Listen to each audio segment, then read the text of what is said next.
الحمد لله رب العالمين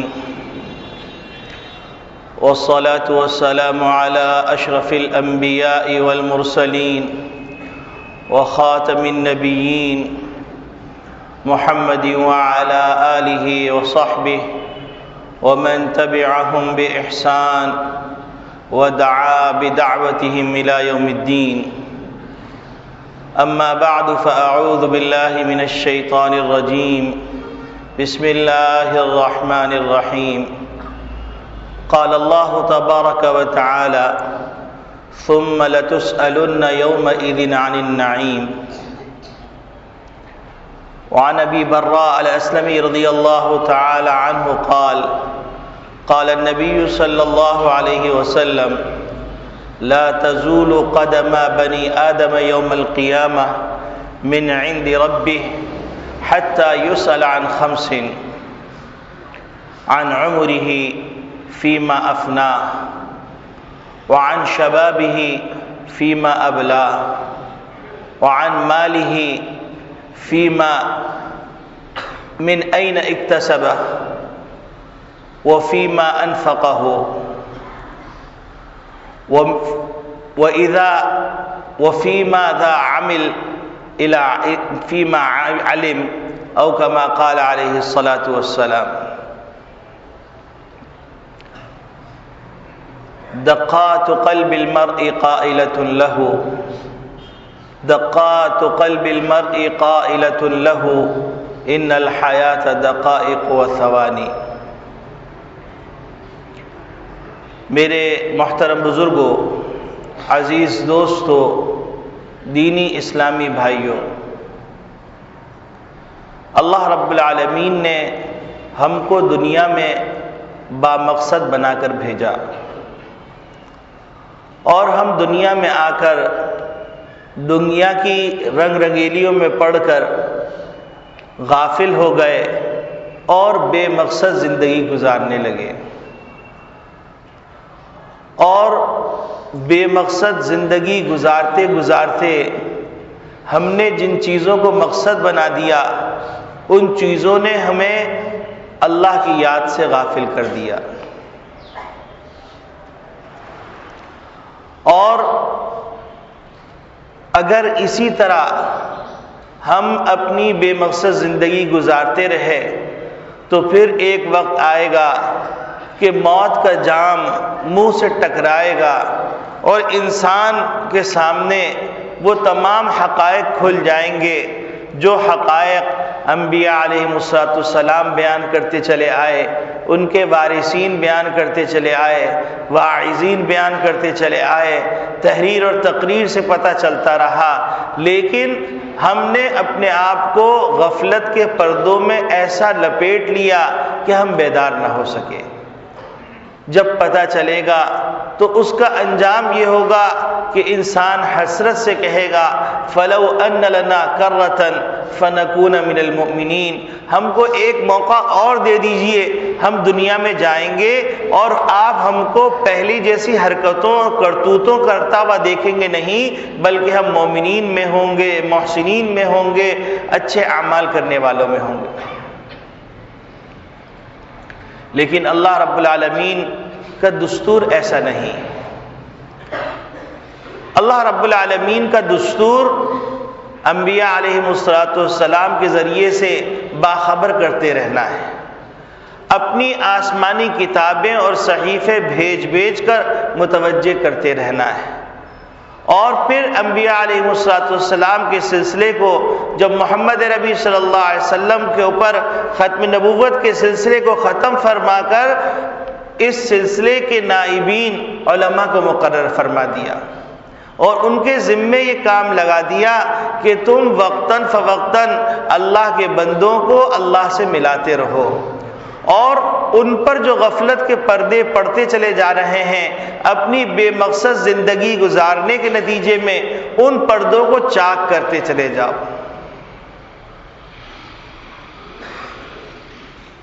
اللہ رب العالمین نے مختلف انداز سے مختلف اوقات میں مختلف آیات میں مختلف صورتوں میں اپنے بندوں کو اسی طرح متوجہ کیا. کہیں اللہ رب العالمین نے یوں فرما دیا کہ یا ایھا الناس ان وعد اللہ حق فلا تغرنکم الحیات الدنیا ولا یغرنکم باللہ الغرور۔ اے لوگو، اللہ کا وعدہ سچا ہے اور تمہیں دنیاوی زندگی اور دھوکے باز یعنی مکار شیطان تمہیں دھوکے میں نہ ڈال دے۔ کہیں اللہ رب العالمین نے یوں فرمایا وَمَا الْحَيَاةُ الدُّنْيَا إِلَّا مَتَاعُ الْغُرُورِ۔ کہیں اللہ رب العالمین نے انسان کو یہ بتلایا کہ کل نفس ذائقۃ الموت، یہ موت کا جام چکھنا ہے۔ کہیں اللہ رب العالمین نے اس طرح فرمایا کہ افحسبتم انما خلقناکم عبثا وانکم الینا لا ترجعون۔ کیا تمہارا خیال یہ ہے کہ ہم نے تم کو یوں ہی مہمل اور بیکار پیدا کر دیا اور تم کو لوٹ کر ہمارے پاس نہیں آنا؟ اور اللہ تو اتنی عالی شان مرتبہ والی ذات ہے، اس سے کیا یہ بات کی توقع تم کر سکتے ہو کہ وہ پروردگار عالم جو عالی شان مرتبت والا ہے، جو رب العرش العظیم ہے، جو رب العرش الکریم ہے، جس کے سوا کوئی معبود نہیں، جس کے سوا کوئی پالنہار نہیں، جس کے سوا کوئی قانون ساز نہیں، جس کے سوا کوئی مربی نہیں، جس کے سوا کوئی صمد نہیں، کوئی احد نہیں، کوئی لم یلد ولم یولد نہیں، اس پروردگار سے تم یہ توقع کر رہے ہو کہ تم کو یوں ہی مہمل اور بیکار پیدا کر دیں گے اور تم کو لوٹ کر ہمارے پاس نہیں آنا؟ کہیں اللہ رب العالمین یوں فرماتے ہیں سنفرغ لکم ایھا الثقلان، اے زمین کے بوجھ یعنی جن و انس تمہارے لیے ہم اب فارغ ہوئیں گے ان قریب۔ کہیں اللہ رب العالمین نے اس طرح فرمایا یا معشر الجن والانس ان استطعتم ان تنفذوا من اقطار السماوات والارض فانفذوا لا تنفذون الا بسلطان، کہ جن و انس کی جماعت تم اگر اس کرۂ ارض سے، اس کائنات کے اطراف اور اکناف سے تم باہر نکل سکتے تو نکل کے دکھاؤ، اور تم ہرگز نہیں نکل سکتے۔ جب ہرگز نہیں نکل سکتے تو پھر ہماری بندگی کیوں نہیں کرتے؟ جب یہاں پر کوئی پتا ہماری مرضی کے بغیر ہل نہیں سکتا تو ہماری مان کی کیوں نہیں چلتی؟ کہیں اللہ رب العالمین نے یوں فرمایا یا ایھا الناس ادخلوا یا ایھا الذین آمنوا ادخلوا فی السلم کافہ ولا تتبعوا خطوات الشیطان، اے ایمان والو اسلام میں پورے پورے داخل ہو جاؤ اور شیطان کے نقوش قدم کی پیروی مت کرنا۔ قرآن کریم جا بجا انسانوں کو مخاطب کر رہا ہے اور بار بار متوجہ کر رہا ہے کہ اپنی بے مقصد زندگی کو چھوڑ کر بامقصد زندگی کو اپنا لو، اور بے مقصد زندگی میں اگر پڑے رہو گے تو حالت یہ ہو جائے گی کہ الہاکم التکاثر حتی زرتم المقابر، تم ایک دوسرے سے آگے بڑھنے کی جستجو میں لگے رہو گے۔ اس کے پاس ایک گاڑی، میرے پاس موٹر سائیکل ہے، مجھے موٹر سائیکل مل جائے، موٹر سائیکل مل گئی تو اب مجھے جہاز مل جائے، مجھے گھوڑا مل جائے، مجھے فلاں چیز مل جائے، اسی چکر میں پڑھتے پڑھتے حتی زرتم المقابر تم موت کا جام چکھ لو گے۔ کلا سوف تعلمون، ہرگز ایسی زندگی نہیں گزارنی چاہیے، ان قریب تمہیں ان حقیقتوں کا پتہ چل جائے۔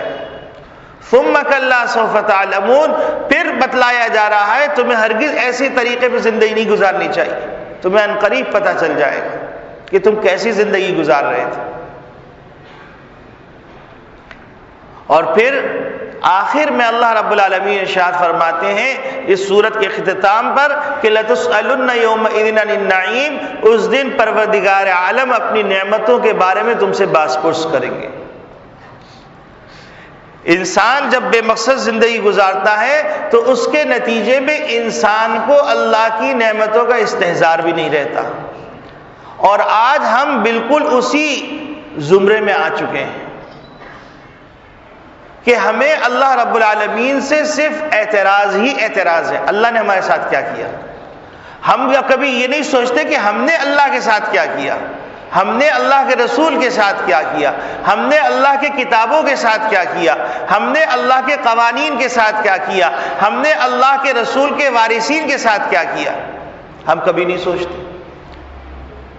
اور ہر وقت یہ خیال رہتا ہے کہ مجھے یہ نہیں ملا، مجھے وہ نہیں ملا، مجھے یہ نہیں ملا، وہ نہیں ملا۔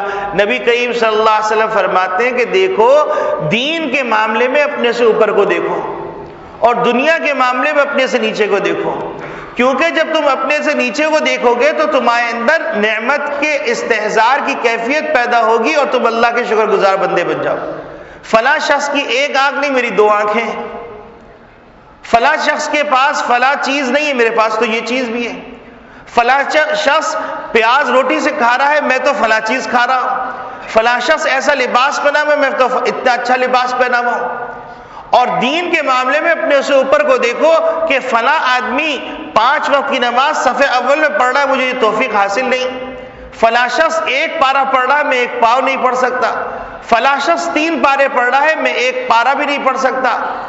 تو اس کے نتیجے میں تم نیکیوں میں آگے بڑھو گے. آج الٹا ہو گیا کہ دنیا کے معاملے میں ہم اوپر دیکھنے لگے اور دین کے معاملے میں ہم نیچے دیکھنے لگے. بھائی فلاں شخص جو ہے 1 وقت کی نماز نہیں پڑھتا، میں تو کم سے کم 2 وقت کی پڑھ رہا ہوں. اور دنیا کے معاملے میں حال یہ ہے کہ فلاں کے پاس 2 گاڑی ہے، میرے پاس تو صرف 1 ہی گاڑی ہے. فلاں کے پاس جو ہے ایسی چیز ہے، میرے پاس تو یہ چیز ہے ہی نہیں. تو اس کے نتیجے میں ہم ناشکرے ہو رہے ہیں. اور ظاہر سی بات ہے جب انسان ناشکرا ہوتا ہے تو اللہ رب العالمین کا قانون حرکت میں آتا ہے، وَلَئِن كَفَرْتُمْ إِنَّ عَذَابِي لَشَدِيدٌ. اگر تم میری نعمتوں کی ناشکری کرو گے تو میرا عذاب بڑا سخت ہے. تو اللہ رب العالمین ہمیں متوجہ کر رہے ہیں کہ تم ہماری نعمتوں کو سوچو اور ان نعمتوں کے حق کی ادائیگی کی فکر کرو جو تم کو حاصل ہیں، کیونکہ اس کے بارے میں تم سے باس پرس کی جائے گی. آج ہم نعمتوں کا استحضار نہیں کرتے، اس پہ شکر ادا نہیں کرتے، ان کے جو حقوق ہیں ان کے حقوق کی ادائیگی کی فکر نہیں کرتے، اور ہم یہ سمجھ رہے ہیں کہ ہم کو سب کچھ مل جائے. اب آپ اپنے وجود پہ غور کرنا شروع کیجئے تو اللہ کی قدرت آپ کو ہر جگہ نظر آئے گی. وَفِي أَنفُسِكُمْ أَفَلَا تُبْصِرُونَ. تم اپنی ذات میں غور نہیں کرتے، اپنی ذات میں تدبر نہیں کرتے، اپنی ذات کو دیکھتے نہیں ہو کہ اللہ کی قدرت کی، اللہ کی نعمت کی کتنی نشانیاں اس کے اندر موجود. تم آنکھ کو لو، تم کان کو لو، تم ناک کو لو، تم منہ کو لو، تم اپنے پورے وجود کے اندر جو سسٹم متحرک ہے اس سسٹم کو لو، تم اپنے دماغ کو لو، دماغ کی شریانیوں میں جو رگوں کے اندر خون دوڑ رہا ہے وہ کیسے دوڑ رہا ہے کبھی تم نے سوچا؟ ایک سرنج سے خون نکال کے تھوڑی دیر رکھ دو، جم جائے گا، لیکن وہ پروردگار عالم باریک باریک سوئی کے ناکے سے زیادہ باریک رگوں سے خون دوڑا رہا ہے. تم نے کبھی سوچا؟ اس نعمت کا استحضار کیا؟ تمہارے گردے جو کام کر رہے ہیں کبھی تم نے سوچا؟ تمہارے پھیپھڑے جو کام کر رہے ہیں کبھی تم نے سوچا؟ تمہارے پتا جو کام کر رہا ہے کبھی تم نے سوچا؟ تم نے کبھی سوچا؟ تم نے کبھی اس کو حکم دیا؟ حتیٰ کہ تم دنیا میں جو آئے ہو کیا تم نے استحقاق سے آئے ہو؟ یہ اللہ لے کے آئے. پھر تمہارے ماں باپ کے دل میں تمہاری محبت ڈالی، انہوں نے تمہیں پروان چڑھایا، تو یہ محبت کس نے ڈالی؟ تم ہل نہیں سکتے تھے، کس نے تمہیں محبت سے پالا پوسا اور اس مقام تک پہنچایا؟ تو کبھی تم نے سوچا؟ اور ان حقوق کے بدلے میں کیا لے کے آئے؟ پھر ایک گھر میسر، یہ ایک نعمت ہے مستقل، اور پھر اس کے بعد اس گھر کے اندر راحت کا سامان میسر، یہ ایک مستقل نعمت ہے. بستر میسر، یہ ایک مستقل نعمت. کھانے کی چیزیں فراہم، یہ مستقل نعمت. آپس میں محبت سے رہ رہے ہیں، مستقل نعمت. بھوک لگ رہی ہے، مستقل نعمت. کھانا لذیذ بن رہا ہے، مستقل نعمت. بھائی بہن بیوی بچوں میں محبت ہے، مستقل نعمت. ماں باپ کا سایہ موجود، مستقل نعمت. ماں باپ محبت کر رہے ہیں، مستقل نعمت. بیٹا ماں باپ کی قدر کر رہا ہے، مستقل نعمت. کتنی نعمت ہے، کبھی سوچا؟ گھر پہ آئے، ہر چیز قرینے سے رکھی ہوئی ہے، مستقل نعمت. بیوی تمہارے مزاج کے مطابق تمہاری خدمت کر رہی ہے، مستقل نعمت. تمہارے مزاج کی رعایت رکھتے ہوئے تمہارے گھر کو سلیقے سے رکھا ہوا، مستقل نعمت. برتنوں کا میسر آنا، مستقل نعمت. پانی کا میسر آنا، مستقل نعمت. بجلی کا میسر آنا، مستقل نعمت. گیس کا میسر آنا، مستقل نعمت. کتنی نعمتوں کے اندر. اور نبی اکرم صلی اللہ علیہ وسلم کو دیکھیے، ایک دفعہ گھر میں فاقہ تھا اور فاقے کے عالم میں نبی کریم صلی اللہ علیہ وسلم گھر سے باہر تشریف لے گئے. گھر سے باہر تشریف لے گئے. فاقے کی کیفیت، اور فاقہ ایسا نہیں کہ ایک دن کا فاقہ ہوتا ہے، 2 4 دن کا فاقہ بعض دفعہ ہو جاتا تھا. تو باہر تشریف لے گئے کہ کچھ کھانے کا انتظام کریں. تو اتنے میں دیکھا حضرت ابو بکر صدیق رضی اللہ تعالیٰ عنہ گھر سے باہر تشریف لا رہے ہیں. اور نبی کریم صلی اللہ علیہ وسلم فرمایا ابو بکر تم کیوں باہر آئے ہو؟ تو حضرت ابو بکر صدیق رضی اللہ تعالیٰ نے فرمایا اے اللہ کے رسول بھوک کی وجہ سے باہر آئے ہوں. نبی کریم صلی اللہ علیہ وسلم نے فرمایا ہم کو بھی اسی چیز نے نکالا ہے جس چیز نے تمہیں گھر سے نکالا ہے. چلو ایسا کرتے ہیں، ہمارے ایک دوست ہیں ابو اللیث بن تیحان الانصاری رضی اللہ تعالیٰ عنہ، ہم ان کے ہاں چلتے ہیں.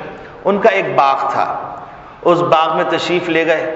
تو جب حضرت ابو اللیث بن تیحان رضی اللہ تعالیٰ عنہ کو پتہ چلا سرور کونین صلی اللہ علیہ وسلم تشریف لائے ہیں تو ان کی خوشی کی انتہا نہیں رہی. انہیں جلدی سے اپنے باغ میں ایک چھاؤں کی جگہ، سائے دار جگہ تیار کی، وہاں نبی کریم صلی اللہ علیہ وسلم کو بٹھایا اور ایک تھال کے اندر پکے ہوئے انگور لے کے آئے اور ٹھنڈا میٹھا پانی لے کے آئے، نبی کریم صلی اللہ علیہ وسلم کی خدمت میں پیش فرمایا. آپ صلی اللہ علیہ وسلم نے یہ دونوں چیزیں تناول فرمائیں. اس کے بعد فرمایا لَتُسْأَلُنَّ يَوْمَئِذٍ عَنِ النَّعِيمِ، کہ یہ جو نعمت ہے کہ بھوک لگ رہی تھی تمہیں انگور میسر آ گئے، تو یہ اس کے بارے میں کل حشر میں سوال ہوگا. اور یہ جو تمہیں ٹھنڈا میٹھا پانی مل گیا اس کے بارے میں بھی سوال ہوگا. یہ جو تمہیں سایہ مل گیا اس کے بارے میں سوال ہوگا. محمد نبی صلی اللہ علیہ وسلم مسجد نبوی کے اندر چھپر لگا ہوا ہے، چھپر ہے، بارش ہوئی اور چھتیں ٹپک گئی، اس پہ نماز ہو رہی، اور آج ہم عالی شان مسجدوں میں نماز پڑھ رہے ہیں، اس کے بارے میں بھی سوال ہو. اور ہم یہ سمجھ رہے ہیں کہ ہم ان سوالات کے جوابات بڑی آسانی سے دے دیں گے. حالانکہ بنی اسرائیل کے ایک شخص کا ذکر کیا نبی کریم صلی اللہ علیہ وسلم نے. ایک شخص تھا، اس شخص نے 500 برس تک عبادت کی، اور 500 برس تک عبادت کرنے کے بعد جب اللہ کے دربار میں حاضر ہوگا اور اللہ رب العالمین ارشاد فرمائیں گے کہ جاؤ تم کو ہم نے اپنے فضل سے بخش دیا، اس کے دل میں خیال آئے گا کہ میری 500 برس کی عبادتوں کا کوئی تذکرہ نہیں. اللہ علیم بذات الصدور، اللہ دل کے بھیدوں کو جانتے ہیں، گزرنے والے خیالات کو جانتے ہیں. تو اللہ رب العالمین فرمائیں گے کہ جاؤ اس کو جو جہنم کے اتنے قریب لے جاؤ کہ جہاں جہنم کی لپیٹیں آ رہی ہیں. اب جب اس اتنے قریب لے کے گئے تو اندازہ لگائیے کہ ان کی کیا حالت ہوئی ہوگی. حلق میں کانٹے پڑنے لگے، اور اس تکلیف کے عالم کے اندر وہ صاحب پریشان ہو گئے اور پریشانی کے عالم میں ادھر ادھر جھانکنے لگے. تو اتنے میں دیکھا ایک شیرین ٹھنڈا یخ پانی سامنے آیا. تو وہ لپکے، انہوں نے کہا یہاں ایسے نہیں ملتا یہ پانی. تو انہوں نے کہا بتائیے کیا اس کی قیمت ہے؟ انہوں نے کہا 500 برس کی عبادت. تو اب انہوں نے کہا ہاں میرے پاس 500 برس کی عبادت ہے، یہ لے لو. 500 برس کی عبادت دے کے انہیں وہ چند گھونٹ پانی لے لیا. اللہ رب العالمین نے واپس اپنے دربار میں بلایا، اور بلانے کے بعد فرمایا کہ اب تم بتلاؤ کہ تم کو جو ہم نے عبادت کی توفیق دی تھی اس نعمت کے بدلے میں کیا لے کے آئے. ہم نے تمہارے پاس جو ایک میٹھا چشمہ جاری کر دیا تھا جس سے تم پانی پیتے تھے، اس کے بدلے میں تم کیا لے کے آئے. اور ہم نے جو انار کا درخت لگا دیا تھا، روزانہ ایک انار تم اس سے لے کے کھاتے تھے، تو اس کے بدلے میں کیا لے کے آئے. اور تم یہ بتلاؤ کہ تم نے جو ہماری فضا کو سانس لے لے کے گندا کر دیا، اس کے بدلے میں کیا لے کے آئے. تو اللہ رب العالمین کی یہ نعمتیں، ان نعمتوں کا ہمیں کبھی استحضار بھی کرنا چاہیے. تو اس کے نتیجے میں ہم ایسے ہو جائیں گے جیسے جھکا ہوا درخت ہوتا ہے جس کے اوپر پھل لٹکے ہوئے ہوتے ہیں، جس کے اوپر اللہ کی نعمتیں ہوتی ہیں. وہ دوسروں کو سایہ دیتا ہے، اپنے سائے کی فکر نہیں کرتا. وہ دوسروں کو پھل دیتا ہے، اپنے پھل کو نکال کر دوسروں تک پہنچاتا ہے. اور وہ یہ استحضار رکھتا ہے کہ مجھے اللہ رب العالمین نے اپنی مخلوق کی خدمت کے لیے پیدا کیا. تو پھر یہ جو دنگا فساد ہو رہا ہے، حقوق کے مطالبات ہو رہے ہیں، ایک دوسرے کی خون کی ندیاں بہائی جا رہی ہیں، ایک دوسرے کو تکلیف دی جا رہی ہے، ایک دوسرے کو اذیت دی جا رہی ہے، تو یہ ایسا معاشرہ وجود میں نہیں آئے. بچہ پیدا ہوتا ہے تو پیدا ہونے سے لے کر مرتے دم تک وہ یہی سن رہا ہے ہمارے ساتھ ایسا کیوں ہوا، ہمارے ساتھ ایسا کیوں ہوا، اللہ نے ہمارے ساتھ ایسا. ارے تم نے اللہ کے ساتھ کیا کیا؟ ان پریشانی کے عالم میں، بیک وقت پریشانی کے عالم میں کتنی نعمتوں میں ہو، ان نعمتوں کے سلے میں تم کیا لے کے آئے؟ اللہ رب العالمین نے آزادی کی جو نعمت دی، اس نعمت کے بدلے میں تم کیا لے کے آئے؟ اللہ رب العالمین نے علماء کی صحبت کی نعمت دی، اس کے بدلے میں تم کیا لے کے آئے؟ اللہ رب العالمین نے مدارس کی نعمت دی، اس کے لیے تم نے اپنی اولادوں کو کتنا وقف کیا؟ اللہ رب العالمین نے قرآن کو محفوظ کیا، اور قرآن تم نے کتنا پڑھ لیا؟ تمہارے معاشرے میں کتنے لوگ ہیں جن کو قرآن پڑھنا آتا ہے؟ تمہارے معاشرے میں کتنے لوگ ہیں جن کو کلمہ پڑھنا آتا ہے؟ اور پھر اللہ سے شکوہ کر رہے ہیں۔ لَتُسْأَلُنَّ يَوْمَئِذٍ عَنِ النَّعِيمِ، قیامت کے روز اللہ کی ہر نعمت کے بارے میں سوال کیا جائے گا۔ تو اللہ کی نعمتیں صرف یہی نہیں ہے کہ جو میری تمنا ہو وہ مجھے مل جائے تو نعمت، اور جو بغیر تمنا کی ملی ہوئی چیزیں ہیں بیک وقت انسان کے وجود کے اندر غور کیا جائے تو بے شمار نعمتیں متوجہ۔ اگر ذرا سی طبیعت خراب ہو جائے تو ہاسپٹل جائیے تو پلس کے لیے ایک لگائی ہوئی ہے مشین، گردوں کے لیے ایک مشین لگائی ہوئی ہے، بخار کے لیے ایک مشین لگائی ہوئی ہے، سانس کے لیے ایک مشین لگائی ہوئی ہے، لنگس کے لیے ایک مشین لگائی ہوئی ہے، اور ایک ایک مشین کروڑوں کی۔ اس وقت پتہ چلتا ہے اللہ کی کتنی نعمتیں۔ اور ایک سانس جا رہی ہے، ایک سانس آ رہی ہے، صرف یہ سانس کے اندر دو نعمتیں۔ اگر سانس آ جائے واپس نہ جائے تو مصیبت، سانس واپس چلی جائے واپس اندر نہ آئے تو ایک مصیبت۔ لَتُسْأَلُنَّ يَوْمَئِذٍ عَنِ النَّعِيمِ، اس دن اللہ رب العالمین ضرور بے ضرور اپنی تمام نعمتوں کے بارے میں سوال کریں گے۔ نبی کریم صلی اللہ علیہ وسلم ایک تھال کے اندر انگور رکھا ہوا ہے اور ایک کٹورے میں پانی ہے، اس پانی کو پی کر اور صحابہ کو متوجہ کر رہے ہیں لَتُسْأَلُنَّ يَوْمَئِذٍ عَنِ النَّعِيمِ۔ اور ایک مسلمان، کون سا مسلمان ہے جس مسلمان کے دسترخوان میں دو چیزیں نہ ہوتی ہوں، تین چیزیں نہ ہوتی ہوں؟ اللہ رب العالمین فقیر کو بھی کئی چیزیں کھلوا دیتے ہیں، اور ہم ان نعمتوں کا حاصل کر کے خرمستیوں میں لگ جاتے ہیں، ان نعمتوں کو حاصل کر کے اللہ کی نافرمانی میں لگ جاتے ہیں، اور بھول جاتے ہیں کہ یہ زمین بھی اللہ کی ہے، یہ آسمان بھی اللہ کا ہے، بھول جاتے ہیں کہ فضا میں بھی اللہ کا کنٹرول ہے، بھول جاتے ہیں کہ جو لہریں چل رہی ہیں ان لہروں پہ بھی اللہ کا کنٹرول ہے، بھول جاتے ہیں کہ صحت بھی اللہ کی طرف سے دی جاتی ہے، بھول جاتے ہیں کہ بیماری بھی اللہ کی طرف سے آ سکتی ہے، بھول جاتے ہیں کہ زمین پھٹ کر زمین میں دھس بھی سکتے ہیں۔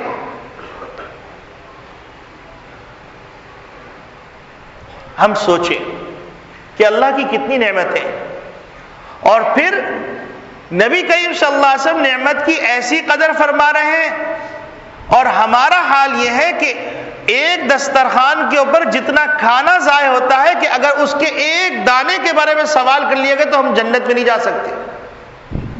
شادی بیاہ کی تقریبات لے لیجئے، عام دعوتیں لے لیجئے، ایسا لگتا ہے اول اور آخر کھانا ہے، اس کے بعد شاید کھانا نہیں ملے گا۔ اور پھر جو کیٹرنگ کا کام کرتے ہیں ان سے معلوم کیجئے اتنا کھانا بچتا ہے، اتنا کھانا بچتا ہے، اور اتنی چیزیں بچتی ہیں جس کو ہاتھ بھی نہیں لگایا جاتا۔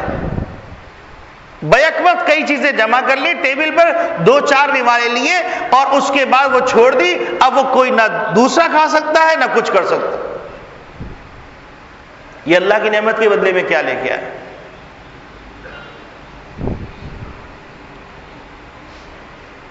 اب آپ محمد عربی صلی اللہ علیہ وسلم کو دیکھیے کہ آپ صلی اللہ علیہ وسلم نے ہم کو بتلا دیا کہ کون سی وہ نعمتیں ہیں جن نعمتوں کے بارے میں اہمیت سے سوال کیا جائے گا، اور اس کے جواب کے بغیر کام چلے گا نہیں۔ میں نے آپ کے سامنے جو حدیث پڑھی ہے، ابو برہ الاسلمی رضی اللہ تعالیٰ عنہ کی روایت ہے، وہ فرماتے نبی کریم صلی اللہ علیہ وسلم نے ارشاد فرمایا لا تزول قدم بنی آدم یوم القیامہ من عند ربی۔ حضرت آدم علیہ السلام کے بیٹے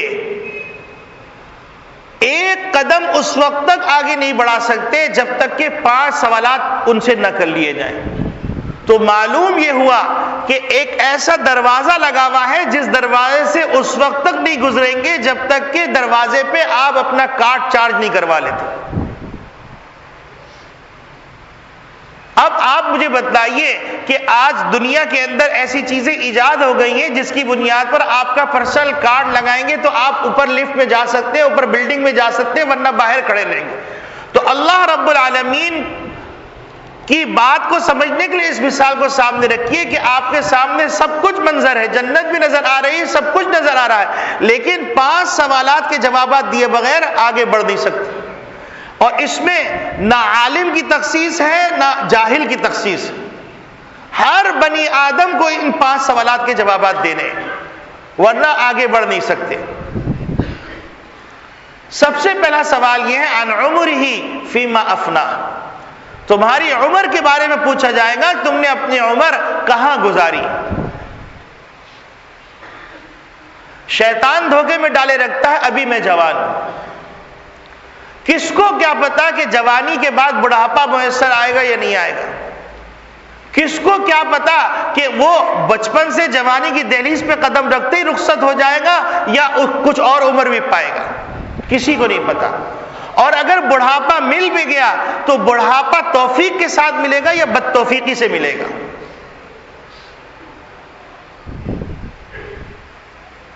ایک بزرگ فرماتے ہیں کہ اصل تو بھائی بات یہ ہے جوانی کی عبادت، جوانی کی اطاعت. ورنہ تو بھیڑیا جس کے نہ منہ میں دانت ہوتے نہ پیٹ میں آنت ہوتی ہے، وہ بھیڑیا بھی شریف ہو کے بیٹھ جاتا. اس لیے شریف نہیں ہو گیا کہ اس پہ تقوی کا غلبہ ہو گیا، بلکہ اس لیے شریف ہو گیا کہ اب اس کے بعد شکار کرنے کی طاقت نہیں رہی.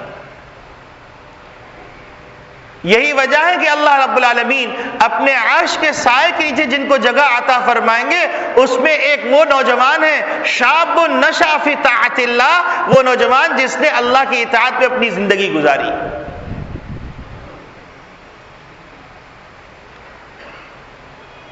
اور ایسے واقعات اللہ رب العالمین بعض دفعہ مشاہدہ کروا دیتے ہیں کہ جس کے نتیجے میں آدمی حیران رہ جاتا ہے کہ ایک طالب علم، اس طالب علم کو ایک ذات جمال عورت نے دعوت دی. دعوت دینے کے بعد اس طالب علم نے منع کیا.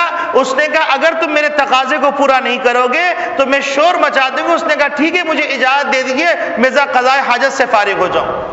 اور پرانے زمانے کے اندر بیت الخلاء کے اندر ڈبے رکھے ہوتے تھے جس میں غلاظت گرتی تھی. اس طالب علم نے اپنی آخرت کی گندا کرنے کے بجائے، اپنے اعمال کو گندا کرنے کے بجائے اپنے وجود کو گندا کر دیا. جب وہ اس کے قریب گیا تو اس نے کہا دفع ہو جاؤ، اتنی بدبو آ رہی. وہ طالب علم گھر گیا، گھر جانے کے بعد نہایا دھویا اور واپس آیا تو لوگ بتلاتے ہیں کہ اس کے جسم سے ایسی خوشبو آ رہی تھی، ایسی خوشبو آئی تھی، طلبہ حیران رہ گئے یہ خوشبو کیسی. جب استاد نے سوال کیا، اس نے حقیقت حال بتلائی تو استاد نے کہا اللہ رب العالمین نے اس بدبو کے صدقے میں تمہیں یہ خوشبو عطا فرما دی.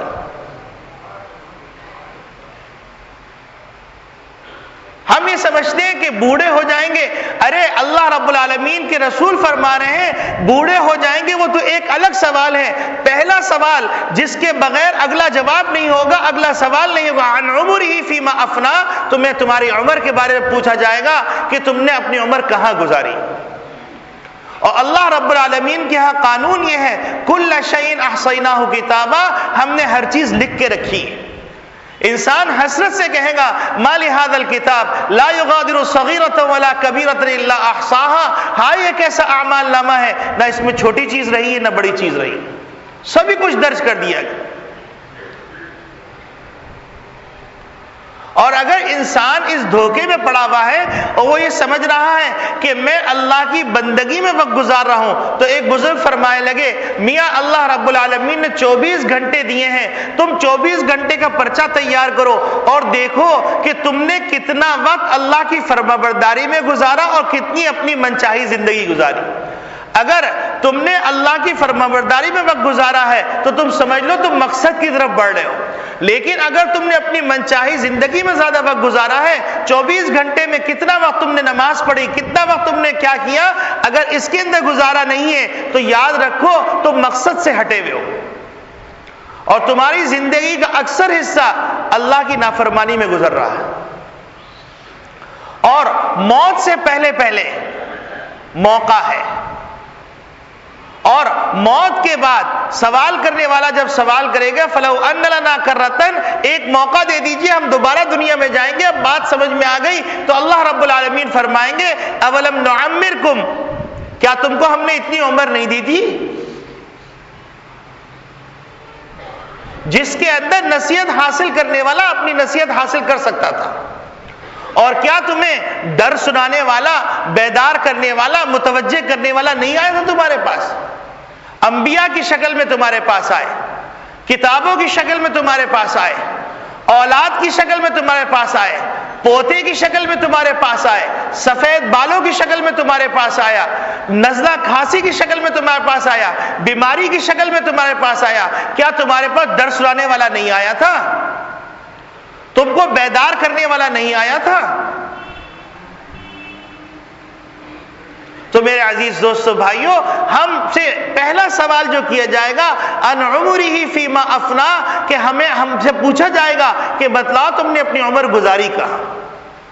اور اصول ہے کہ جب تک ایک سوال کا جواب نہیں ہوگا دوسرا سوال شروع نہیں ہوگا، اور دوسرا سوال جب تک شروع نہیں ہوگا تو اس کے جواب کا مرحلہ نہیں آئے گا. حالانکہ حساب کتاب ویسے ہی ایک طویل عرصے کے بعد کہ لوگ تھک کے چور ہو جائیں گے، کوئی گھٹنوں، کوئی کمر، کوئی سینہ، کوئی گردن، کوئی سر سے پاؤں تک اپنے گناہوں کے بقدر پسینے میں ڈوبا ہوا ہو. اس کے بعد اس تکلیف کے عالم کے بعد، اس شدت کے عالم کے بعد سوال کا مرحلہ شروع ہوگا. پہلا سوال پوچھا جائے گا کہ عن عمری فیما افنا، تم اپنی عمر کے بارے میں بتلاؤ، تم نے عمر کہاں گزاری. اور پھر اس کے بعد سوال ہوگا عن شبابی فیما ابلا، تم اپنی جوانی کے بارے میں بتلاؤ، تم نے اس کو کہاں بوسیدہ کیا.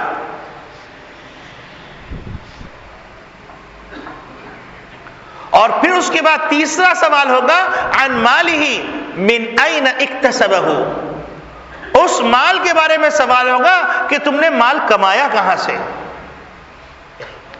ہم یہ سمجھتے ہیں کہ مال کمانا کوئی بات نہیں، جس شکل میں بھی کما لیا جائے.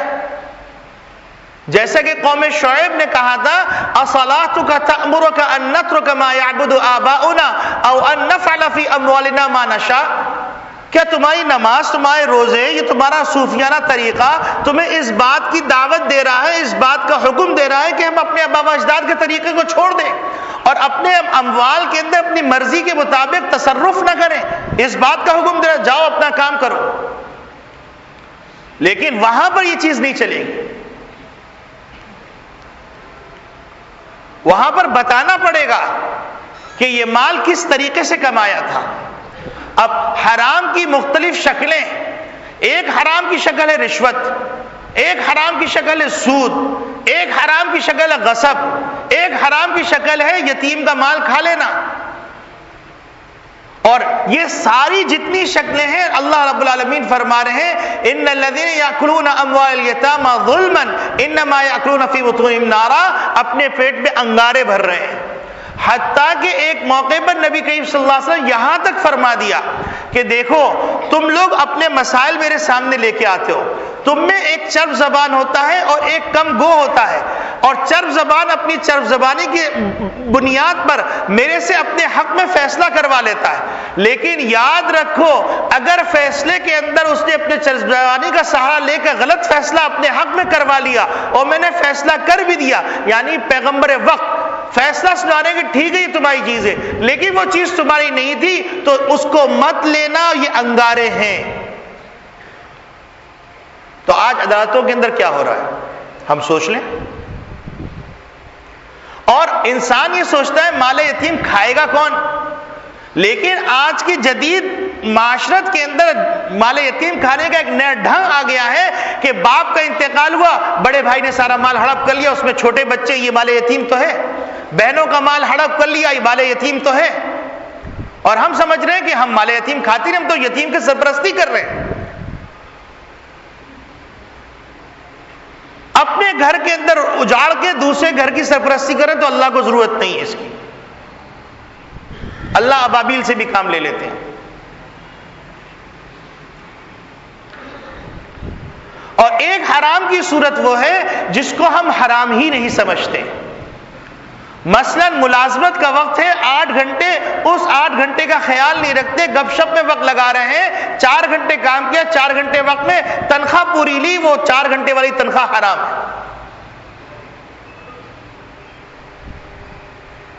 اسی طریقے سے جھوٹا سرٹیفکیٹ بنوا کر چھٹی لے لی بیماری کی، جھوٹا میڈیکل سرٹیفکیٹ ملا، ڈاکٹر سے دوستی ہے، چھٹی لے لی اور تنخواہ پوری لے رہے ہیں، وہ تنخواہ حرام ہے۔ اپنے بچوں کے منہ میں اپنے ہاتھ سے انگارے ڈال رہے ہیں اور کہہ رہے میرا بچہ فرما بردار نہیں ہو رہا، میں تو بڑی محنت کرتا ہوں، مولوی صاحب تعویذ دے دیجئے۔ کانٹے بو کر پھل کیسے نکلیں گے؟ اسی طریقے سے بعض کمپنیوں میں میڈیکل کی سہولت میسر ہے، تو اب میڈیکل کی سہولت میسر ہے تو اس سہولت کو لینا ہے، چاہے بیماری آئے یا نہ آئے۔ دوستوں سے کہہ دیا اگر بھائی تمہارے ہاں بیماری آ جائے پرچیاں ہم کو دے دینا، اور وہ پرچی جمع کروا دی، اتنی دواؤں کے پیسے چاہیے، حرام۔ اور بعض تو اتنے جری ہیں کہ خاندان میں کوئی بیمار ہوا، دو صحباب میں کوئی بات، ہاں بھائی ہمیں میڈیکل کی سہولت میسر ہے، آپ پرچی دے دیجئے، میں پیسے اپنے فنڈ میں وصول کر کے آپ کو دے دوں گا، حرام۔ یہ حرام کو حرام سمجھتے ہی نہیں، حتیٰ کہ نبی کریم صلی اللہ علیہ وسلم ارشاد فرما رہے لا یحل مال امرئ مسلم الا بطیب نفس منہ، کہ کسی مسلمان کا مال کسی مسلمان کے لیے حلال نہیں مگر اس کی خوش دلی سے۔ اب کسی کے گھر میں گئے اس کی چیزیں استعمال کر رہے ہیں، حرام۔ کسی کے گھر میں گئے زندگی بھر فون نہیں کریں گے، لیکن کسی کے گھر میں گئے فون رکھا ہوا، اب پورے دنیا کے اندر فون ہو رہا ہے، خاندان بھر کا، ہاں بھائی میں اپنے دوست کے آیا تھا، آپ خیریت سے، اور آپ کے بچے کیسے، حرام۔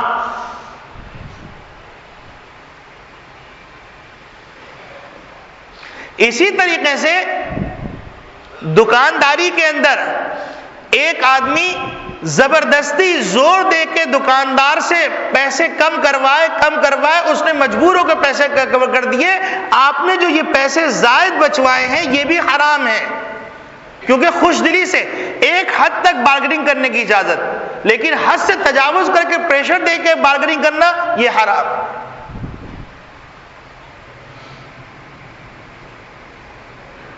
تو اس کا نتیجہ کیا ہوا؟ معاشرے کے اندر آوے کا آوا بگڑ گیا، اب دکاندار بھی 500% کے درمیان میں گیپ رکھتا ہے، چلو آؤ تم بھی بارگننگ کرو، ہم بھی تم سے کھیلتے ہیں۔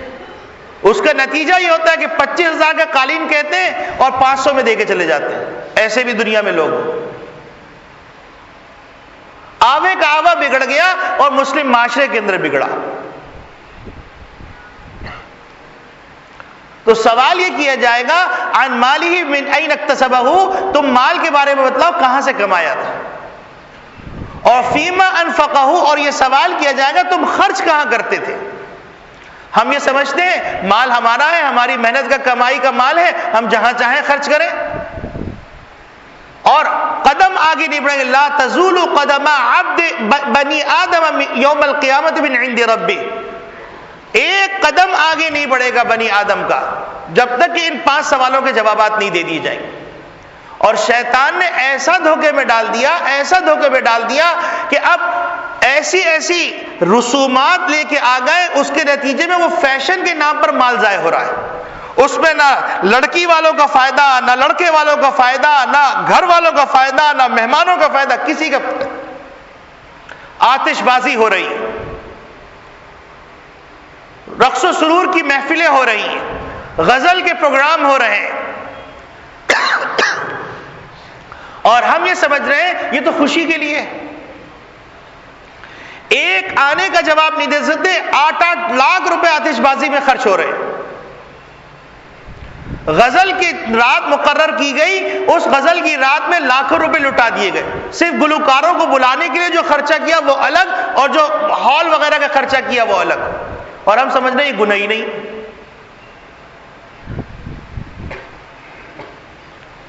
اور یہ کہاں کی دانش مندی ہے کہ ہم محنت کریں اور محنت کر کے ہمارے پیسوں پہ دوسرے عیاشی کریں اور ہم قبر میں جوتے کھاتے رہیں؟ کچھ تو سوچیں اپنی عقل سے۔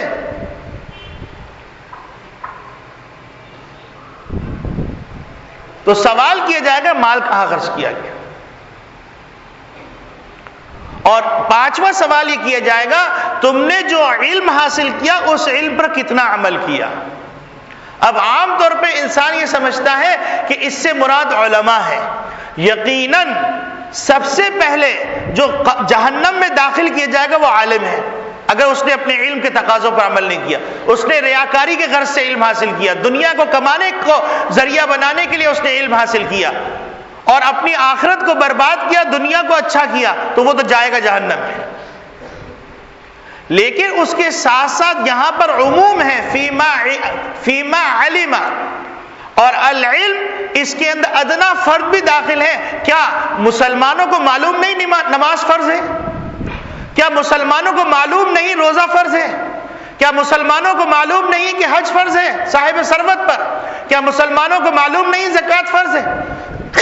کیا مسلمانوں کو معلوم نہیں کہ سود حرام ہے؟ کیا مسلمانوں کو معلوم نہیں کہ رشوت حرام ہے؟ کیا مسلمانوں کو معلوم نہیں کہ بے حیائی حرام ہے؟ کیا مسلمانوں کو معلوم نہیں کہ زنا حرام ہے؟ کیا مسلمانوں کو معلوم نہیں کہ شراب حرام ہے؟ کیا مسلمانوں کو معلوم نہیں کہ بے حیائی کا لباس حرام ہے؟ کیا مسلمانوں کو معلوم نہیں کہ بدنگاہی حرام ہے؟ کیا مسلمانوں کو معلوم نہیں کہ غیبت کرنا حرام ہے؟ کیا مسلمانوں کو معلوم نہیں کہ جھوٹ بولنا حرام ہے؟ کیا مسلمانوں کو معلوم نہیں کہ دھوکہ دینا حرام ہے؟ کیا مسلمانوں کو معلوم نہیں کہ قطع تعلق کرنا حرام ہے؟ کیا مسلمانوں کو معلوم نہیں تکبر حرام ہے؟ کیا مسلمانوں کو معلوم نہیں کہ ریاکاری حرام ہے؟ کیا مسلمانوں کو معلوم نہیں چغلی حرام ہے؟ کتنی بڑی فہرست! حسد حرام ہے، عداوت و دشمنی حرام ہے، فریب حرام ہے، دجل حرام ہے۔ تو میرے عزیز دوستو بھائیو، یہ آیت ہم کو جھنجھوڑ رہی ہے وقت آنے سے پہلے لَتُسْأَلُنَّ يَوْمَئِذٍ عَنِ النَّعِيمِ، تم سے سوال کیا جائے گا، ضرور بے ضرور خالق کائنات فرما رہے ہیں، اپنی نعمتوں کے بارے میں اللہ پوچھیں گے۔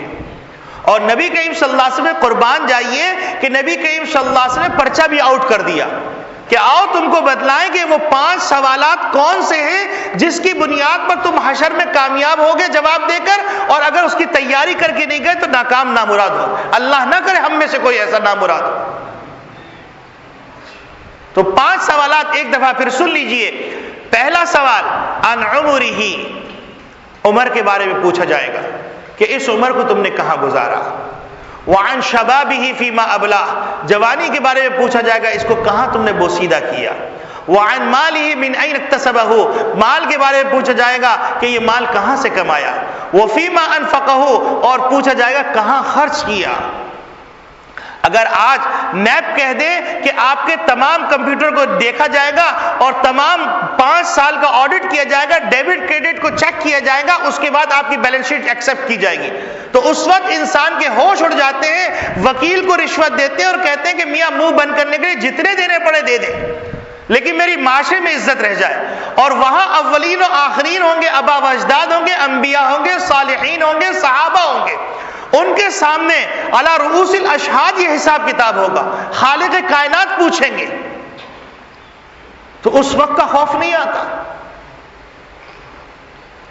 اور اس علم کے بارے میں پوچھا جائے گا کہ وہ اس علم کو جو تم نے جانا تھا، جو تم نے سیکھا تھا، اس پہ کتنا عمل کیا۔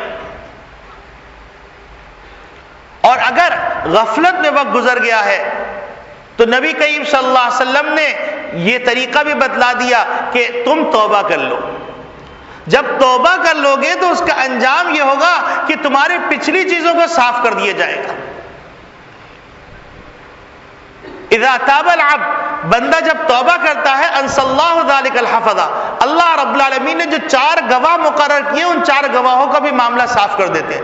انص اللہ ذلک الحفظ، اللہ فرشتوں کو بلا دیتے ہیں۔ وَأَنْسَى ذَلِكَ جَوَارِحَهُ، ہاتھ پاؤں جو اس کے خلاف گواہی دینے والے ان سے بھی بھلوا دیتے۔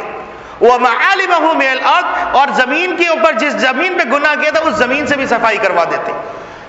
حتیٰ یلقى اللہ، حتیٰ کہ بندے کی ملاقات پروردگار کے سامنے اس حال میں ہوگی وَلَيْسَ عَلَيْهِ ذَلِكَ شَاهِدًا بِذَنبٍ، اس کے اوپر کوئی گواہ موجود نہیں ہوگا۔ تو میرے عزیز دوستو بھائیو، آج کا پیغام یہی ہے